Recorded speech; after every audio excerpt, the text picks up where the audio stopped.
说到历史上的名驹，你会想到什么？是吕布胯下日行千里的赤兔马，还是被称为天下第一骏马的西楚霸王坐骑乌雅？很遗憾，这些宝马最终都不知去处，人们甚至不知道它们在历史上是否真的存在过。然而，有这么一匹马，生前备受瞩目，死后更是被制作成了标本，享受着国宝级文物的待遇。这就是在澳洲人人皆知的历史名驹菲尔莱普。这里是150，欢迎关注熊探长带你探索有灵万物。澳洲人是不是吃饱了撑的？一匹马至于这样吗？这一切还得从澳洲的赛马盛会墨尔本杯说起。这项赛事创办于1861年，至今已经有161年的历史了。澳洲人酷爱赛马，墨尔本杯对他们来说简直就像每年必须要过的一次狂欢一样。因此，这项赛事也被誉为让整个澳洲屏息的赛事。赛事的规则很简单，允许3岁或3岁以上的纯种赛马参赛，全程约3200米，率先跑完全程的赛马获胜。其实它只是澳洲维多利亚赛马会的一部分，说是赛马会，其实更像是1年1度的赛马嘉年华。每年进入11月后，光是赛马比赛就多达4、5个，每种比赛还有6、7个项目，可以说11月的澳洲都为赛马而暂停。如今每年都有数十万人来到墨尔本的费马顿马场观看赛事，全球更有多达120个国家和7亿观众通过卫星信号观看现场直播，为自己心爱的赛马加油。而我们的主角菲尔就成名于这项赛事。1926年10月4日，新西兰南岛上一匹很不起眼的小马驹诞生了。虽然来自于一个赛马家族，但他的父系在英国比赛时出场35次，只拿到了2个冠军。后来来到澳洲之后，才取得了不错的成绩。母系这边则擅长长跑，曾在3600米的赛程中获胜。马主人觉得这匹马长得不好看，没有线条，没有美感，肯定是又笨又蠢，可以说完全没有前途，不如趁早出手卖了吧。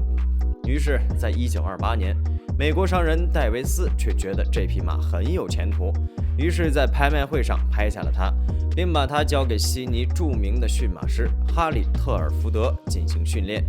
哈里在训练过程中发现，这匹烈马确实具有出色的爆发力和速度，而且耐力也十分惊人，完全有成为一代传奇赛马的潜质，只是不服管教，脾性太大了，这可怎么办呀？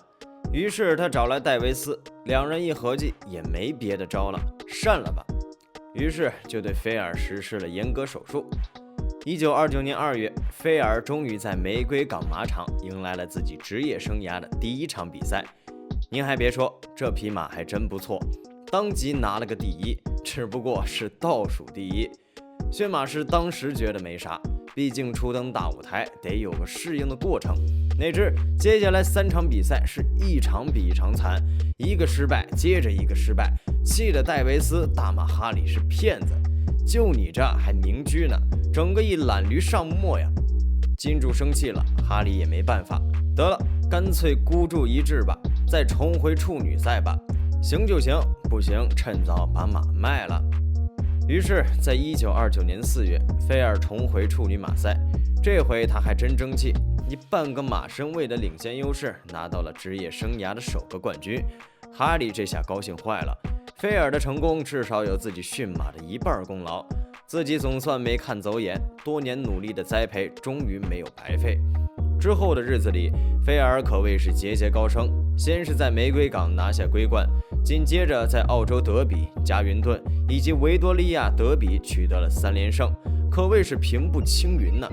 而作为赛马大会的盛事，参加墨尔本杯对于每匹赛马和驯马师来说都是莫大的荣誉，因此也被哈里格外重视。菲尔首次参赛，经验略显不足，面对屡次参加该项赛事的年长马来说，自己还是个初出茅庐的菜鸟。而就是这么一匹菜鸟马，仍然拿下了第3名的好成绩。之后便是秋季比赛，菲尔仿佛一下子找到了感觉，爆发出自己的最佳状态，连赢9场，横扫了1930年2月的费明顿和悉尼赛事，可以说大大小小的奖杯他都拿了一个遍。这里熊探长需要说明一下当时的社会环境。当时正值全球经济大萧条时期，澳洲经济自然也遭受到了极其沉重的打击，失业率更是达到了空前的30%，大批工人下岗。面对没有希望的人生，很多穷人把心中的梦想寄托于赛马博彩业，通过观看赛马来发泄心中的情绪，也通过赌马来试试自己的运气，祈求一夜暴富。而作为当时的常胜将军，自然有大批的穷人把赌注压到了菲尔身上，而菲尔也不负众望，往往能为下注者带来意外的收获。然而，就因为背后涉及到了巨大的经济利益，菲尔自打拿了冠军之后就命运多舛。1930年春季，在墨尔本锦标赛的练习中，菲尔刚刚跑完一圈，就听到看台处传来一声枪响，观众顿时乱作一团，这必然是有人想趁机暗杀他。万幸的是，射出的子弹并未命中目标，但凶手也趁乱逃走了。然而，菲尔却没有受到这起事件的影响，在负重138磅的条件下，仍以3个马身位的巨大优势轻松赢得冠军，成为了墨尔本杯赛会上的传奇。1931年春季，菲尔再次凭借一波8连胜，完成了爵士顿杯的3连霸。然而，他在墨尔本杯这项传统赛事上表现不佳，也是因为负重太重了，高达150磅的超负荷让菲尔筋疲力尽，最终只跑出了第8名的成绩。戴维斯一看，澳洲的奖咱也拿得差不多了，不如趁着这次失利，带着菲尔回到自己的老家美国去。哈里自然是不同意了，但无奈马是别人买的，最终也只能同意将马带去美国。不过哈里并不放心，还让自己的马房助理汤米一同前往。然而他和戴维斯都不知道，他们这一无心之举却最终导致菲尔客死他乡。1932年1月，一行人马远渡重洋到达美国。到达后，汤米并没有急于让菲尔参加各项赛事，而是精心进行了2周的适应性恢复训练。他们的第一个目标是在墨西哥举行的阿瓜卡连特大赛，这可是当时北美最高奖金的赛马盛会，众多名马和驯马师都会相聚于此，可见他们期待着菲尔再次一炮而红。为此，他还特意邀请了当时著名的骑手比利·艾略特侧骑，而且他们吸取了上次失利的教训，仅仅为菲尔负重129磅。作为北美最高奖金的赛马盛会，菲尔的对手自然也不容小视。这里面既有美国德比冠军马勤奋男孩，还有墨西哥本地的常胜名驹圆月弯刀。汤米和比利认真分析了每一匹马的技术特点，并且一致认为在起步阶段，菲尔不太具备优势，不如把训练的重点放在中后程的冲刺上。正如他们所料，比赛时菲尔的起步确实较慢，一开始就被几匹经验丰富的老马甩在了身后。然而他的优势在于中段的爆发力和持久的耐力，一个接一个的赶超对手，看着在场的墨西哥观众个个目瞪口呆，甚至他最终还以破纪录的方式一马当先冲过终点，首次参赛就拿到冠军的菲尔一鸣惊人，立刻轰动了整个北美赛马界。正当团队计划在美国大展宏图的时候，不幸却降临了。就在夺冠后的第12天，菲尔高烧不退，等到汤米发现的时候，他已经大出血死亡，这可惊呆了所有人。经过警方调查，基本可以确定他是死于服用过量砒霜。好端端的一匹名驹，怎么说被毒死就被毒死了呢？为了找出幕后的真相，菲尔的遗体被运回到了澳大利亚，在这里，悉尼大学的研究人员对其进行了解剖。然而刚一开刀，就发现了这匹马与其他马与众不同的地方，令在场所有解剖人员都大为惊讶，那就是马的心脏。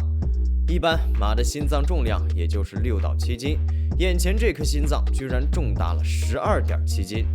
我们已知陆地上最大的动物大象，其平均心脏重量约为12公斤，而这匹马的心脏重量居然达到了大象的1半，真令人叹为观止。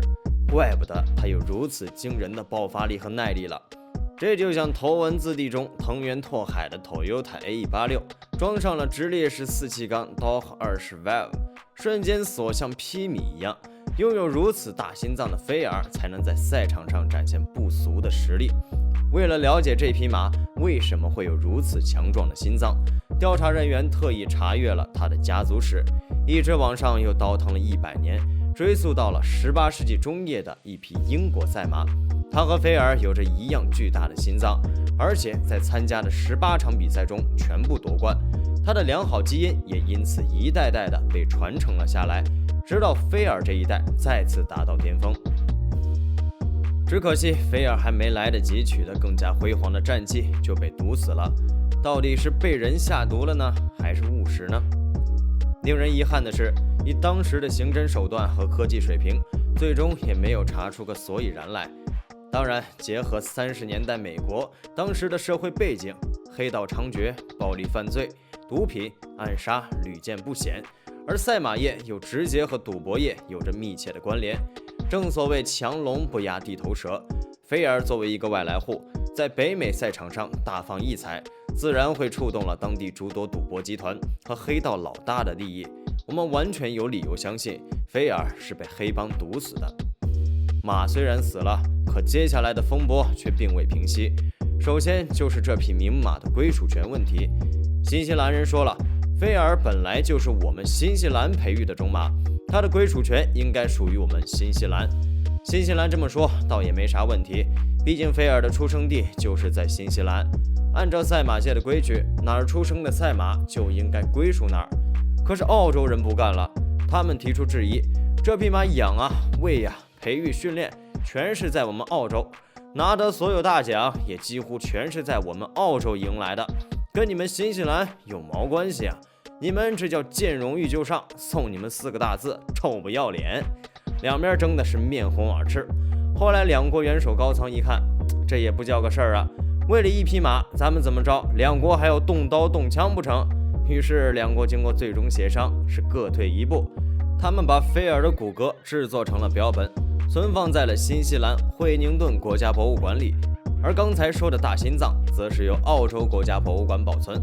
美国一看这热度咱们也得蹭啊，所以这边也没闲着。虽然菲尔在美国本土一场比赛没打就客死他乡了，但美国著名赛马杂志《纯血马》仍把它评为了20世纪100大美国名驹赛马，排名第22位。这一排名甚至超过了北美草地赛的皇者约翰·亨利，以及来自平民的英雄海洋饼干。